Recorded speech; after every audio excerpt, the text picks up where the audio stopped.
Have you ever felt like your past was holding you back from reaching your full potential in business and life? Does the idea of transforming that pain into power resonate with you? I get it. Navigating the challenges of life and business is no easy feat, especially when you're carrying the weight of past trauma. We've all been there, searching for that moment of breakthrough. On this week's episode, Claire Sullivan Sims, a newlywed mother and seasoned Central Florida realtor, shares how she earned her place in the ORA Top Producer Million Dollar Club while healing from past trauma and shifting her mindset. And it's not just about selling homes. Claire's journey through deepening her faith and embracing authenticity has completely transformed her approach to life and business. Her story might just surprise you. If you've ever experienced the struggle of overcoming personal hurdles to achieve professional success, then this episode is for you. Claire, welcome to the Boss Too Hard podcast. I am so excited you're here. I'm so excited to be here. Thank you for having me. You are so welcome. We met by chance and Zillow. Zillow. And I just almost felt like we were kindred spirits and we connected really easily. But I had no idea the journey that you had been on. And when I went to stalk you on LinkedIn, I saw that you were in the $1 Million Club. $1 Million Club, that's huge. Tell us about it. How did you get there? It's funny because I don't ever feel like it's good enough, right? So then it's like, oh, well, it's not that hard to be in the $1 Million Club. But in reality, it's like, give yourself some accolades, right? Right. I didn't even know I wanted to be in real estate originally. And I was managing a chain of preschools, the corporate office. I was an office manager. And it was just not enough money. And I was like, something's got to give. What am I going to do with my future? I had gone through some struggles, a DUI, very lost, and a required therapist actually told me that I need to get out of the restaurant industry. So I went into the office management. Office management wasn't cutting it. I need to be bigger. So I got on Craigslist and looked for job positions, and I had two opportunities to be an executive assistant to a top producing agent in Orlando, or to be an executive assistant to a public speaker. And both avenues are something I really wanted to be with the public speaker. I was like, that sounds like a great opportunity. I want to do TED Talks. I just feel like I have something that needs to be heard. Claire, welcome to your first TED Talk. Perfect. It's so exciting. And then on the other side of that, I saw opportunity for growth towards a career in the real estate side of things. It actually came down to pay, and the agent gave me better pay options and a future potential, and the public speaker, it was going to be part-time. It wasn't going to pay the bills. Yeah. So I went with the option to start financially. And within, I'd say like a year or so, he had me full on handling all of his transactions. Wow. He went on vacation one time, and I remember a house right down the street from us over on Central had knob and tube wiring in the house, and I'm freaking out. It's really old electrical. This is like 100-year-old house. It's like a $500,000 transaction. I'm just an assistant, and I'm like trying to negotiate inspections, and you're not supposed to do that. But everyone's on vacation. I'm like, this deal is going to fall apart. I don't even know anything about what I'm supposed to do. And I just figured it out. And that was kind of a turning point. Every time I pass that house, I'm like, that's the one that like made me believe in myself, and started selling houses. I made nearly $100,000 my first year in real estate. This boss, I'm very grateful for the work style that he forced upon me. 75 hours a week, no days off, 11 o'clock at night, getting yelled at on the phone, fearful to answer my phone. Like, what did I do wrong this time? But through that negativity, there was a lot of positives. There was a lot of beauty that came to my life from it. And I started to become who I am today because somebody pushed me really hard. And that's something I'm going to be forever grateful for. And I had to do a lot of work to feel good about it. And there's still some lingering things there that hurt. But also you can find gratitude in the pain. Right. And knowing that maybe it doesn't hurt as much as it used to. Yes, definitely. And so one of the first things you said was, I've got to give myself some accolades. I am a recovering perfectionist. So I know what that feels like. There's always more. There's always the next step. And so coming from a space that was unhealthy, knowing that that was where you needed to be, but there was something better, and healing through that, what has that journey been like for you? Oh my gosh. So the stress of real estate really got to me after probably about 2 years working with this mentor, because everything was almost never good enough, right? Right. And it wasn't that I know that his intentions were good. He wanted me to be the best he could be, and he was projecting his own personal matters onto me because that's how he pushed himself to get Mhm. where he was. So along in his journey of growth and Yeah. development, he really wanted to drag me kind of by my hair almost. Mhm. And he came to me, there was a turning point. 2020, COVID was in full swing. We were working our tails off. The market was crazy and, going everywhere in masks. I was considered an essential employee Yeah. and out there in the streets like, okay, well, COVID doesn't exist here for me. And we are selling more houses than ever before, but the stress is heavy. My dog died. And at the time, my dog was what I realized later, the only responsibility and like the only thing I had to care for. I didn't have a partner at the time. Mhm. I only had my career. And when the dog died, it was like the world kind of came crashing down. Like I didn't feel like I appreciated her enough when she was here. I don't want to cry. It's being authentic. Like it Yeah, makes I me want to get cry it. a lot. Yeah. And my life kind of spiraled into a bit of negativity because it kind of felt like there was nothing to live for. I didn't have a good relationship with my family at the time. It was rough. And my mentor was going through a lot himself as well. And he actually was going through this business coaching program. One of my favorite business coaches turned spiritual guru, Danny Morell. He started doing these mushroom ceremonies with a Mhm. shaman out in California. And to me at that time, that sounded wild, like crazy. Like, this is Yeah. nuts. Like, my boss is going to do mushrooms in California with his business coach, like with a shaman. Weird. And I was not a person, like, I don't even eat mushrooms, like, on pizza or anything. I think they're disgusting. Like, Yeah. I think I've, like, thrown them up as a child on the table in protest to my parents. That's a strong reaction. It's hate, hate, hate. Got it. But Okay. is it something that I hate it so much because I needed it? That's the crazy thing to me, because he comes back from California. He says he takes me to the Omni Resort for a day together to like reconnect. We had a very unconventional relationship, borderline toxic. He called me his daughter. I look back now, it was not healthy, but it was kind of what I needed. I had daddy issues. It's that parentification in the workplace. What we Yes. needed most, we project on those leaders we feel close to us, and it makes it a really hard working relationship. And he did the same thing to me because his strained relationship with his daughter, he was kind of putting me in as a placeholder and seeing, in work, he could be the father he wanted to be to his daughter outside of work. So we go to the Omni, we're having a day. Everything's fun and lighthearted. He's telling me about this experience in California. And then he just turns to me and he says, okay, now we need to get serious. The whole team thinks you're super negative. Your negativity is toxic in the workplace, and I'm going to have the shaman come here and do a ceremony for all of us. Anybody who's interested. And if you don't do this, you're fired. You're off the team. So if you don't do mushrooms illegally, you're fired. Yeah, there's some gray area there for Yeah. sure. And I am very taken aback, but also like all I want to do is please this person and to be kind of slapped in the face with this like surprise, not realizing how negative I was.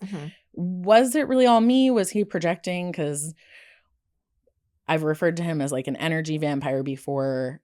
There was a lot of negativity that constantly came from him on the team. So how was I being taught in this position? Yeah. It was through negativity at the time. So I had some real self-reflecting I definitely take responsibility. I was in a bad place in my life, and I said, okay, I guess let's do it. There was a little bit of peer pressure. I mean, not just from him, but most of our team at the time had done it. And there was a team of, I think we had 12 people at the first ceremony.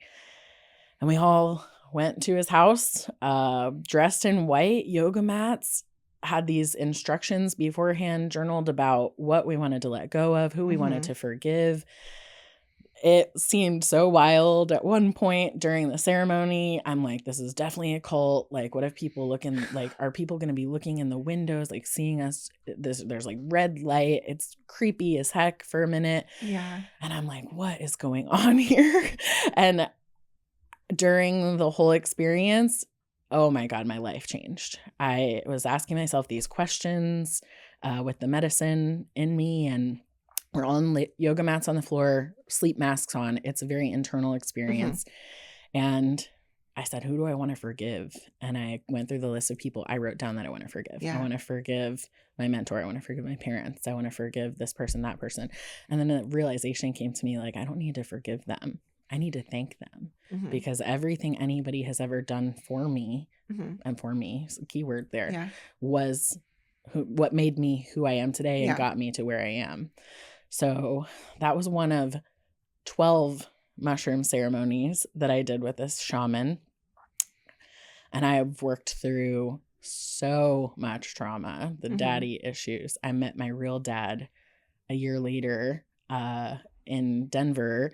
We spent a whole weekend together riding around his Harley in Denver, and I had never met him before in my life. And I had this whole story that he didn't care about me and all these daddy issues built up. And I got his side of the story, and it was like he was hurting the whole time. He didn't feel worthy to be in my life. He felt like he abandoned me, and I would never want to be have any sort of relationship with him.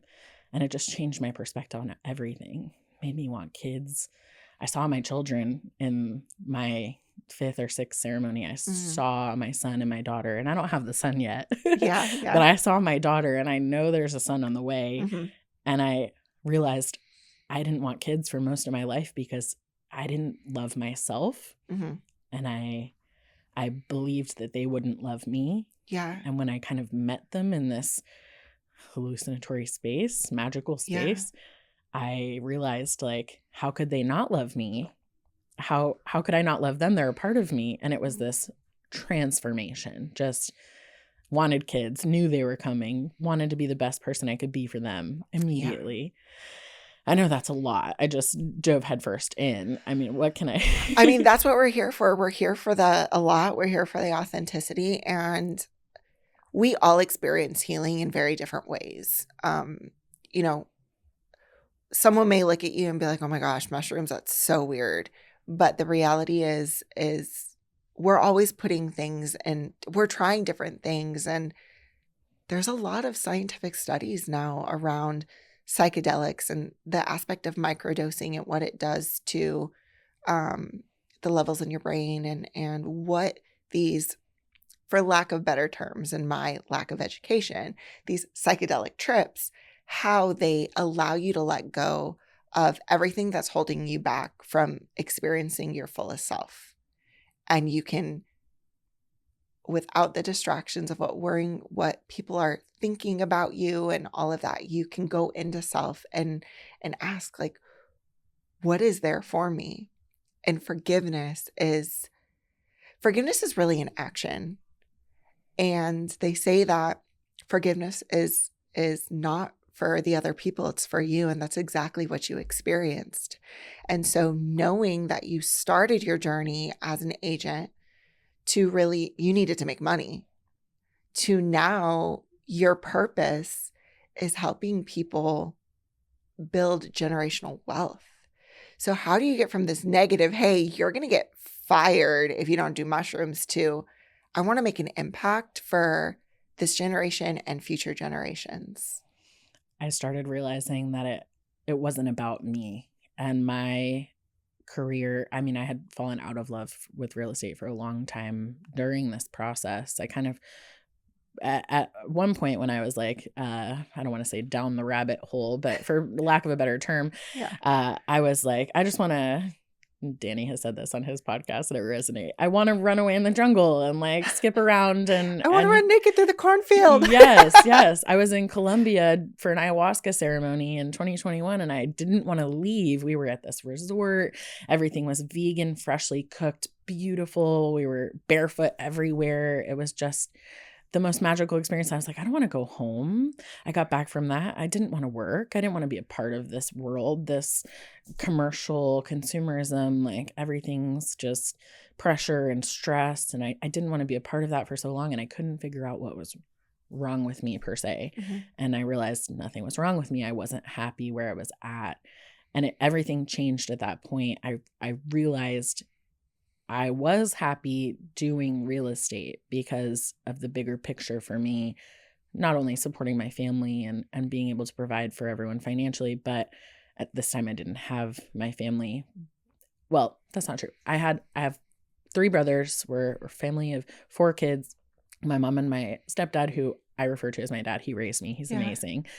And we hadn't been on a vacation in like 15 years. So in 2020, I took everyone to St. Croix. And it was for Christmas. It was amazing. Yeah. I was so proud of myself. And then I realized that real estate helped me do that. So I went back kind of into, okay, what's my why is what we say in business. What's your why? And my why was providing for others, being able to give people things they can't give themselves. Building a legacy. Yeah. It literally like helping other people be happy. I dove further into that. Okay, what's important to me about real estate and home?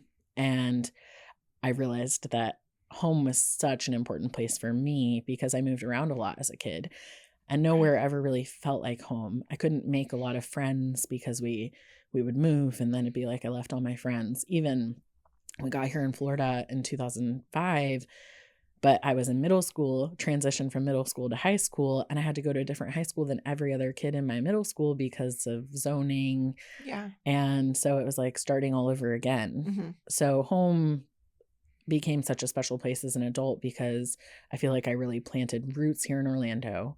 Everyone who moved here or found the areas that they loved here. I was jumping apartment to apartment for a long time in my young adult life here. I lived in almost every area of Orlando. And so I became really passionate through real estate and through living in these different places and helping people find a place that they could be comfortable, live their best lives, raise their families. It got so much deeper, be their authentic selves, feel safe, feel comfortable, not have to put on that mask that we often put on to the outside world. To be at home in your pajamas, no makeup on, just vegging out on the couch, feeling comfortable. That's one of the few places I think in the world that people feel actually comfortable and can let their guard down. And the fact that I get to put them there, that was number one for me. That's a deep why for me, is that I get to help people find a place to be their authentic, comfortable selves in an uncomfortable world. I tell people all the time that I'm an introvert and they're like, you're lying. I'm like, no, really and truly, I am. Like, these social interactions, they drain me. I love you all and I love being here. And this business hat that I put on is great. But when I close that laptop, when I put down that phone, I want to be at home or on the beach. But I want to be home, recharging and reading. And even I love to mop I will mop those floors in my home because I am home and I am happy and this is my space. And so woman to woman, mom to mom, I know the struggle. And I hate to say struggle because it's kind of a negative connotation. But I really don't believe that balance in business ever exists. You go through different seasons. So this integration of success transforming into that wife to then becoming that mother, what does it look like for you to integrate all of that? Oh my gosh. Well, so I just became a wife and a mother basically in the last 2 years. Congratulations. Thank you. Best journey you'll ever go on. Yes. It actually has been a whirlwind. A little background. My husband and I met in November of 2022. I was pregnant by end of December of 2022. We got engaged in March of 2023 and married in November at our 1-year anniversary at EDC. Oh, that's so cool. Everybody says that, and it's funny because like that's not what I wanted originally, but it became something that I felt like is a cool story for the rest of my life, and like I'm very happy with how that went. But I had a big wedding planned, and last year the market was terrible, and I was pregnant, and I didn't want to work, and I was just like, ugh, like screw the big wedding. We can do so much different with that money. But my husband and I actually met the day after I had just been to EDC the year before. And I am standing in front of the stage listening to one of my favorite artists. Like, I'm feeling just like all this emotion. I tell the universe, I'm like, universe, God, whatever. I'm going to give myself all the love in the world. I was lonely and single and just like, you know what? The switch flipped. I am going to love myself so freaking much. I don't need anyone else right now. I'm going to focus on being the best version of myself. So when my partner does come along, I'm ready. And I put that message out to God. Yeah. And the next day I get this notification from Bumble on my phone and I'm out to dinner with my girlfriends and I look at it and I'm like, says he's an atheist. And I'm like, ew, never mind. And my friend goes, wait, what if he like doesn't know what that means? And I'm like, well, maybe he like is afraid of somebody who's like too Christian or like radically religious or something. She's like, you should just give him a chance. Like, he looks like your type. And I'm like, he did check every other box on his Bumble profile. And I was like, The Bumble I'm sitting here so in faith the day before. I'm like, I could never be with an atheist.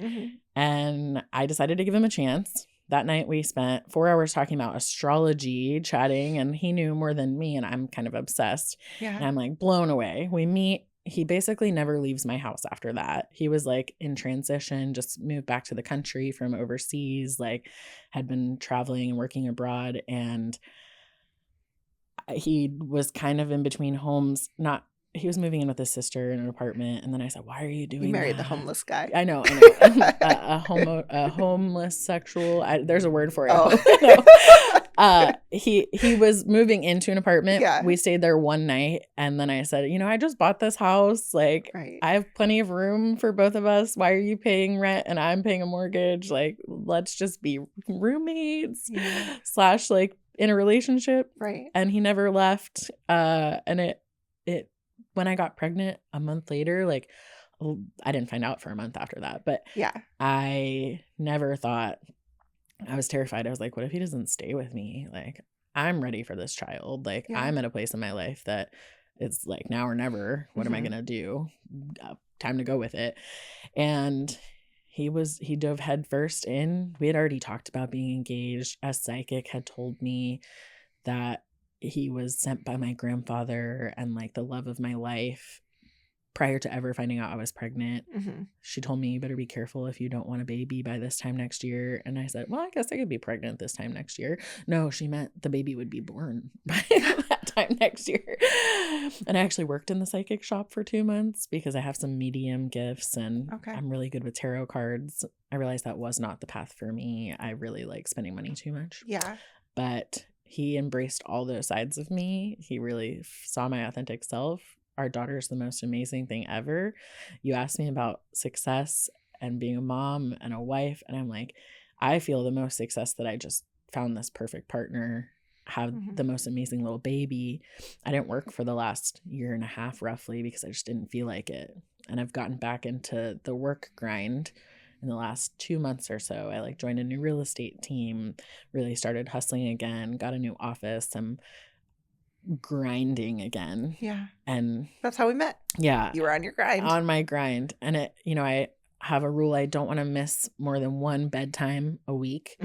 And real estate, a lot of people can only do showings in the evening, and she goes to bed at 7:30. And it's like, okay, I'm going to make it work, set my schedule. My husband is a stay-at-home dad because he wasn't passionate about what he was doing. And I thought the idea of someone else raising my daughter terrified me at first. I'm like, daycare. At first, before I had kids, I was like, she's going to have a nanny or go to daycare and like, it'll be no big deal. Now I'm like, nobody touch my baby.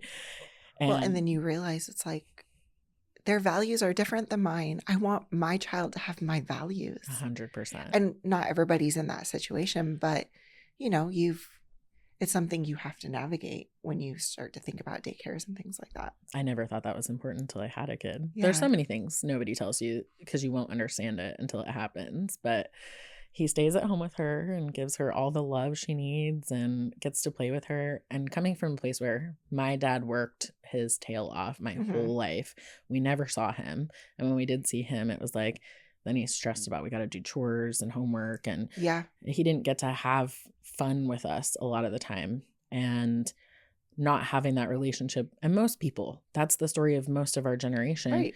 Dad had to work really hard. Yeah. So even though my mom got to be a stay-at-home mom, we just didn't really have a relationship with him for a long time. And my daughter gets to have the most special relationship with my husband and her father. And that's magical for me. That's so rewarding that she gets to have that. And she's going to have this confidence and this sass and have him wrapped around her finger. You already see it. Yeah. I think there's something to be said about a man who is confident enough in himself to to celebrate a woman that is driven and is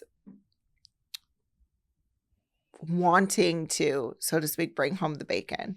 I think the stay-at-home dad is becoming more normalized, but for so long it was taboo. But the reality is why? Like, daughters need their fathers.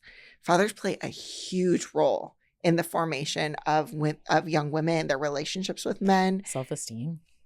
Everything. So I think when I read that, I thought it was so cool because my husband has always said it. He's like, when you make it big, I'm just going to stay home and take care of the kids. I'm like, all right, cool. Like, let's do it. Start learning how to cook.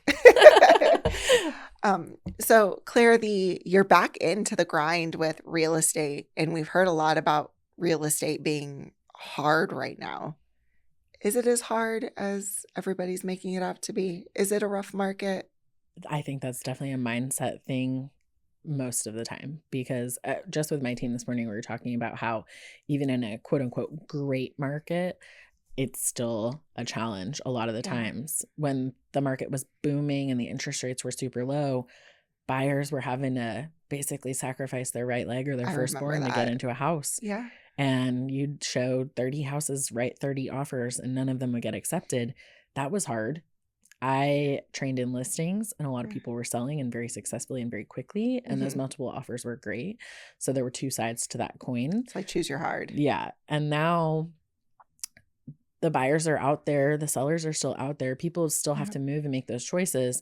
The interest rates have been higher. Things have been slow. It gave me a great opportunity to fully embrace my pregnancy, do a lot of healing during that time, enjoy my first year of marriage. And now that I'm back in that grind and the market's technically a little slower, I had this mindset like, oh, the market's terrible. We've been struggling financially, like up until about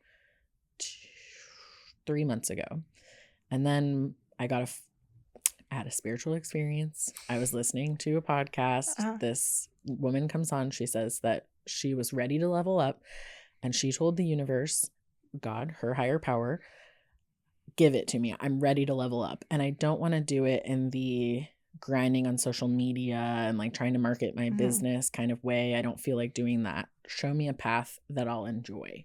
And I said, I love that. And I stole it. I was like, I'm going to say that right now. And I turned the car off and I was in a parking lot. And I was like, universe, I am ready. I am ready to go. God, give me this path because I want to level up. I want more business. I want to help more people, but I don't want to have to like cold call and do this gross side of the business to harass people who don't want to be harassed. I want them to come to me. How can I do this? Yeah. Not 2 days later, I get a phone call from my best friend in business and in life. She's been through so much with me, and she's in the industry, and she's director of operations at this team that I joined, the Strata Group. Shout out. I'm happier than I've been in a very long time. It's amazing. It's everything I've ever wanted in a real estate team. And she said, we've got this opportunity. We have so many leads coming in. We're working with Zillow. We're partners with them. There's the phone's ringing too much. We don't have enough agents to take on all this business and help all these people. And I said, oh my God, like heaven. And I made the switch as quick as possible. I was very unhappy where I was before. I didn't feel part of the culture. I felt really ostracized. And I realized that I needed that team environment. I was kind of solo by myself trying to single agent it. But I do so much better in a group setting where everyone's kind of being held accountable and has the same drive and goal. Yeah, you need a team. Teamwork makes the dream work. It makes the dream work. And that is something that, gosh, I am working with my best friend again. Everyone's so supportive. Everyone's positive. And then I get incoming clients who need my help. And that the market is not bad because my phone is ringing off the hook. Yeah. And there's so many people I get the opportunity to help now who have raised their hand and said, please help me. Yeah. And I don't have to go out hunting for them. They're coming to me. I've done, I think, 7 transactions in the last 2 months with this team.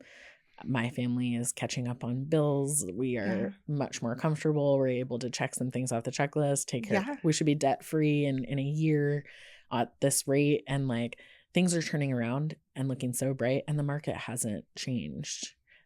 We went down a little bit in interest, about a point in the last month or so. Yes. And the Fed's supposed to meet next month. And I'm going to tell you, it's going to be a great time to buy very, very, very soon because you want to beat the wave. But, and that's for everybody listening, like the sooner you can go buy a house if you want to buy, the better, or else you're going to get back in that. Right. It's very likely you'll be back in that beating people with a stick to get your offer accepted. Got it. Yeah. So right now sellers are open to pay closing costs and it's helping a lot of people get into their home. And if you only have to come to the table with 20 grand instead of 40 grand, it's a big difference. Yeah. And I mean, I have somebody who's using a program right now. He's going to close on a house for $3,000 out of pocket. And that hasn't happened in a long time. It hasn't happened in a long time. So the opportunities are out there and I'm getting to help people find them. I thought the market was bad. The market's not bad. The market's always going to be what the market is, but I hate the cliche, but it's never a bad time to buy in real estate when you know what's going on and how to best do that for your family. Yeah. Even though the interest rates are high and the payments are high, these buyers can actually get the house they want, not pay a lot out of pocket, and in a year and 2 years, refinance. Yeah, things change. You don't have to fight somebody for the house you want, and then you can lower your monthly payment. So if you can grind for a little while, make those higher monthly payments, and that's comfortable for you, then when you refinance, you already have the house. You don't have to fight someone for it. And then your house is going to be worth $50,000 to $100,000 more. Yeah. Because demand drives pricing. That's right. So people keep talking about a market crash, and I just don't see where that's going to come from. When the interest rates went up 2 points overnight, I was like, is this it? Yeah. My mentor had preached a market crash since 2017. The sky is falling, Chicken Little. It's going to happen. Everyone says it's going to happen. And I'm like, I don't see this happening. Right. And it hasn't happened. Lenders aren't being predatory. It's definitely a place where things have changed and stops are put into place. It's still a healthy market. Yeah. And there's more people than there are houses in major marketplaces. Right. And Orlando's growing. And we don't have anywhere to build new houses necessarily unless you drive 45 an hour out of the city. Hello, Sanford. Yeah. I love Sanford. I'm passionate about Sanford. I told my husband next house is probably going to be there. Yeah. I lived there for many years and it's a great place. What they're doing with the downtown area. Yeah. It's definitely growing. Yeah. It's affordable still. Yeah. For now. It's we all have our journeys and Sanford is on theirs for sure. Yes. It's a great investment too, because long term it's going to be like an Oviedo in the future. Yeah. And Oviedo went from podunk to, no offense, Oviedo, love you, to booming. Oh yeah. Oviedo is beautiful. One of the top 12 places to live in the country. I didn't. Yeah. Okay. Yeah. So, and That's per good to capita, know. the highest earning incomes in Oviedo in the whole Central Florida community, because it's like UCF, hospital, families, Yeah. a lot going on over there, and great school districts. So Sanford's on its way to kind of become part of that. We're there. To their neighbors. Yeah. Well, Claire, I've heard a lot in your story, and there is a consistent theme in choosing positivity and also the importance of believing. And you said it, whether you believe in Christ, universe, God, I think having faith in something that is bigger than yourself is so important on the entrepreneurial journey. Yes. And so I like to end all my podcasts with kind of a mic drop. And so we're going to have our Thanos Marvel Comics kind of end of the world scene here. If the whole world got quiet and you had the opportunity to give everyone a piece of advice and they had to listen, we're not removing 50% of the population, but everybody gets quiet and they have to listen. What is that piece of advice that you would give them? Wow. It all starts with loving yourself. Then you can love the world around you. And when you realize things aren't as bad as they could be, or that they're a lot worse off for other people, you start to experience gratitude. And between loving yourself and gratitude, the world around you will change. If you're grateful for what you have and who you are, everything starts to fall into place. And find 10 things a day to be thankful for, whether it's your fork, your washing machine. I'm so glad I don't have to eat with my hands. I have a fork, right? It can be something that small, but when you start to see things from a perspective of gratitude and love, everything in your life will start to change. I just goosebumps all over my body every time. I kind of want to cry. That's like beautiful. That's absolutely beautiful. That's very Brene Brown. Claire. Thank you. One of my heroes. Yes. Oh, I love Brene. Well, thank you so much for taking this time to spend with us. This has been beautiful, and something tells me this isn't the last time you'll be in this space with me. And so I love that. Thank you so much for tuning in, and we will see you next week on the Boss Too Hard podcast.